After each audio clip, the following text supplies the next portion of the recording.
We are about halfway through the year, and this might be a perfect time for you to get moving on those goals or behavior changes that you'd like to see before the end of the year. In this video, I'm going to walk you through 6 science-based strategies to optimize your chances of success over the next 6 months. And I chose today to drop this video because we are officially halfway through the year, and the first science-based strategy that we're going to discuss is called the fresh start effect. Or, if you're a word nerd like me, we're going to be discussing leveraging temporal landmarks. Have you ever been sitting on your couch on a Thursday and thought to yourself, that's it? This weekend, I'm going to start my workout regimen. How about finding yourself midway through dessert and saying to yourself, I'll start my diet in the morning? Well, you were identifying temporal landmarks. Temporal landmarks are signs of a new beginning. Think a new day, a new month, and most commonly, a new year. They are a significant point in time that indicates some sort of break from the past and also promote a sense of renewal or a fresh start. As a result, several studies have found that people are more likely to engage in goal-directed behaviors and exhibit higher motivation directly following these indicators of a new beginning. A series of studies on diet and gym behavior found that Google searches for the word diet increase at the beginning of the year, but they also increase at the beginning of a new month and the beginning of a new week, and steadily decrease as you go deeper into that time period. This effect also extends to personally relevant temporal events like a birthday, with another study showing that gym attendance increased following members' birthdays. So if you're set on making a behavioral change, starting a new habit or a new routine, select a date or time that you've identified as the beginning of a fresh start. It could be anything that's meaningful to you. It could be something major like a birthday coming up, or something as simple as the start of a new week or a new day. Select a date and commit to taking action on that date. Which leads us to the second strategy for changing your behavior and attaining your goals in the next 6 months. Make a plan. Also known in the scientific literature as implementation intention. Implementation intentions are specific plans for the where, when, and how you'll engage in a specific behavior. So rather than saying that you want to get in better physical shape, an implementation intention might sound something like, I will go to the garage every weekday at 7 a.m. to lift weights. A 2019 study examined the use of implementation intentions in increasing physical activity. All participants were given a pedometer, and then the participants were divided into 2 groups. One of the groups, the control group, simply reported their steps to the research staff at the end of each day. The second group, the intervention group, was given instructions on how to set up implementation intentions. Each night, the participants reviewed their personal schedules and they identified the where, when, and how they would get their steps in. During the course of the 4-week study, the intervention group increased their steps by 28%, while the control group had virtually no change. All of the studies I discuss in this video are linked in the description box down below, and if you're asking yourself, who is this chick that's spitting out references? Hi, my name is Jay.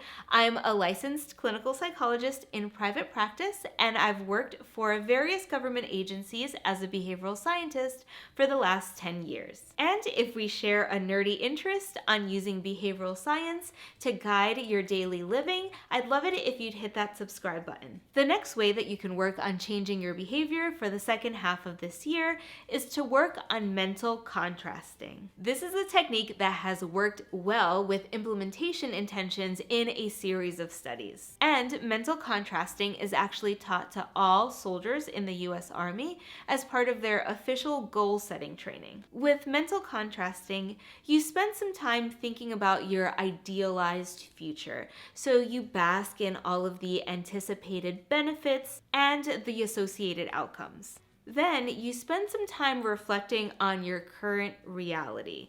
While you're here, you start to identify some of the obstacles and barriers that have stood in your way so far. What has hindered your progress toward the change that you want to make, and what anticipated obstacles do you imagine might happen moving forward?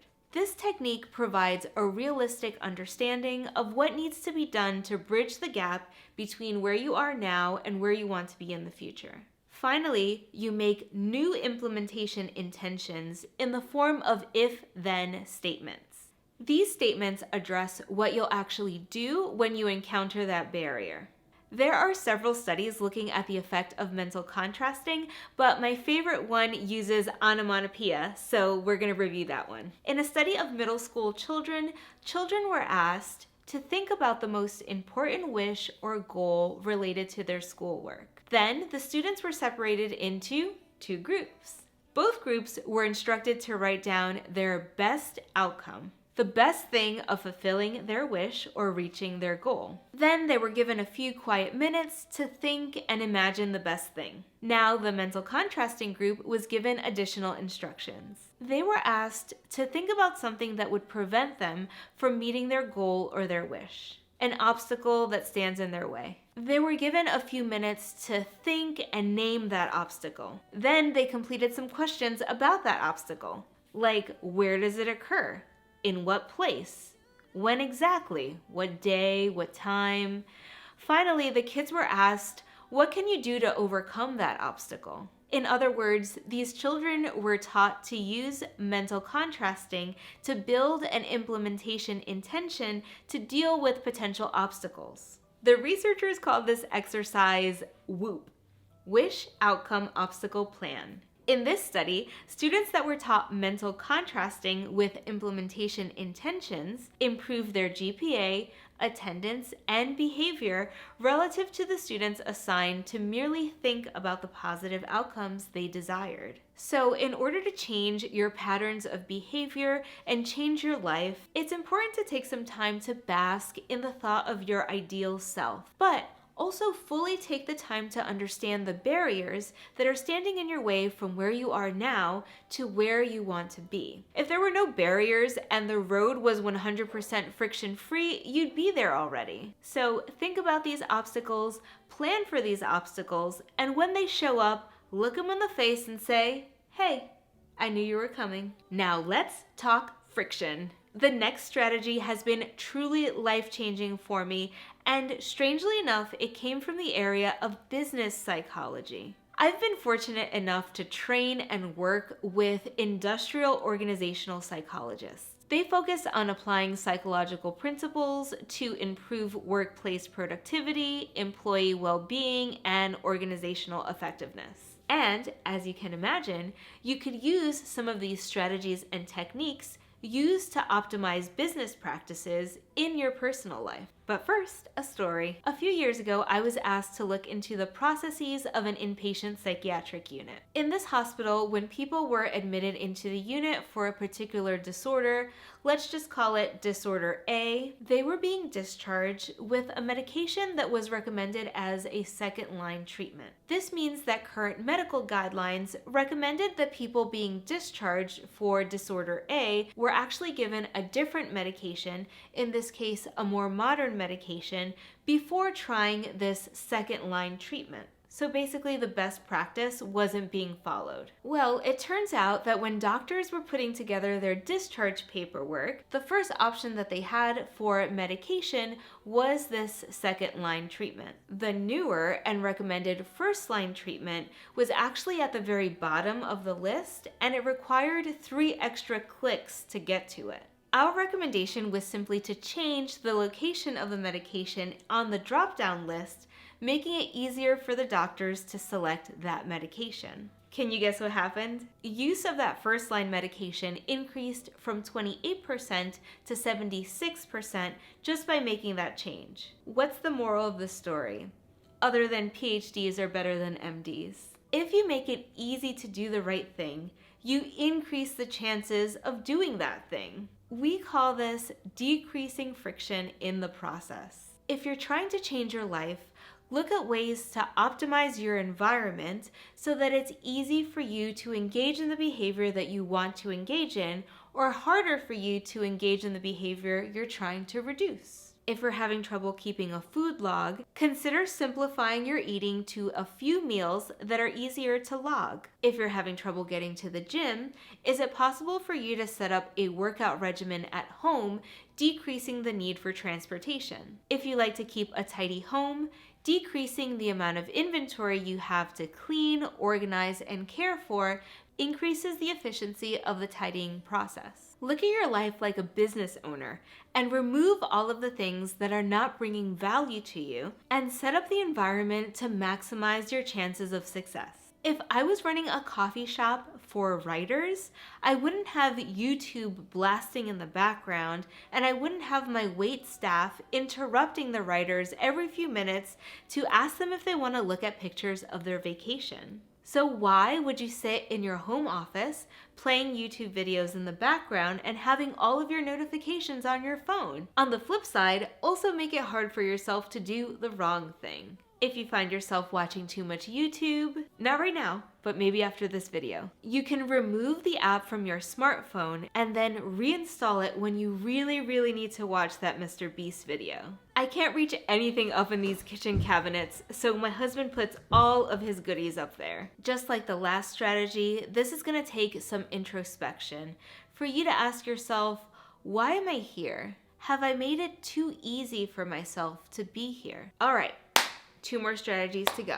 The next strategy for behavioral change is accountability. There are 2 science-based strategies for how to use accountability to reach your life-changing goals. The first is an external accountability buddy, if you will. Having an accountability partner like a family member, friend, or coach has been shown to increase goal attainment. Having regular check-ins with another person can enhance motivation, focus, and commitment toward achieving your goals. But the introvert in me prefers the self-accountability that comes from behavioral tracking. Behavioral tracking, or self-monitoring, is a technique where you track your behavior as a method for behavioral change. Several meta-analyses, which is the type of study that pulls together other studies to understand the overall effect of an intervention, have consistently found behavioral tracking to be beneficial toward behavioral change. Studies have found it to be beneficial in increasing physical activity,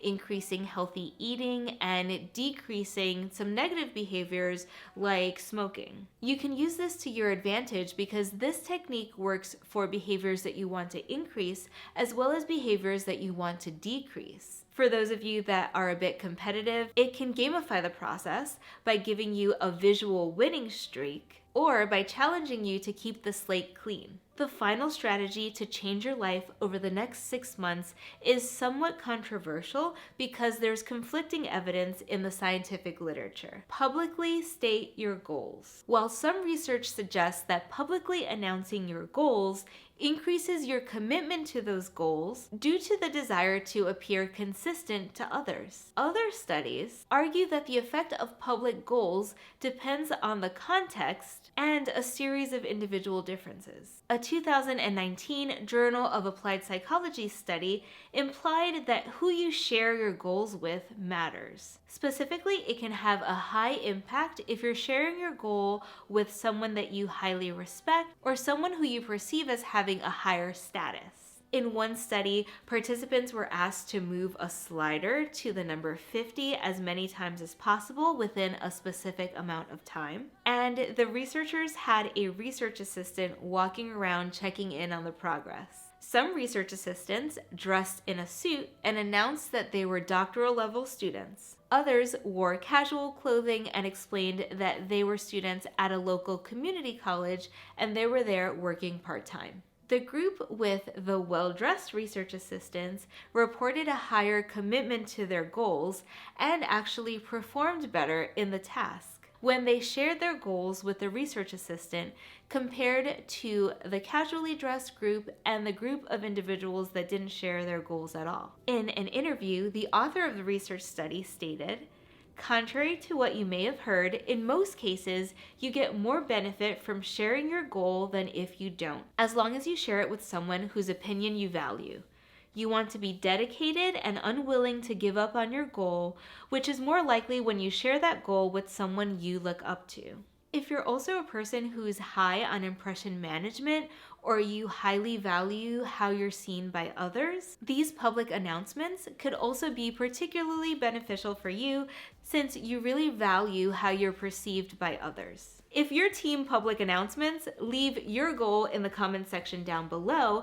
And if your team keep it to yourself, comment down below with KITY, because the research also supports the value of keeping your goals to yourself. In a series of studies published in 2009, researchers showed that publicizing your goals actually decreases your goal-directed performance. Interestingly, this effect was only found in people that were highly committed to their goals. And there are several theories on why this might be happening. It's possible that when someone is really committed to a specific goal, you are changing their motivation from internal motivation to external motivation when they are publicizing their goals. And we know that people are generally more motivated by internal goals or intrinsic motivation than external goals or extrinsic motivation. There's also a neuroscience explanation to this shift. And the theory here is that when you make a public announcement of some sort of life change that you want to make, your brain gives you a little hit of dopamine, and it's not able to differentiate the fact that you just said that you were going to do something and you actually doing something. Basically, your brain has already given you the feel-good juices that you get from actually accomplishing the goal or making the change by you just saying that you're going to make the change. So you're not really that motivated to make the change.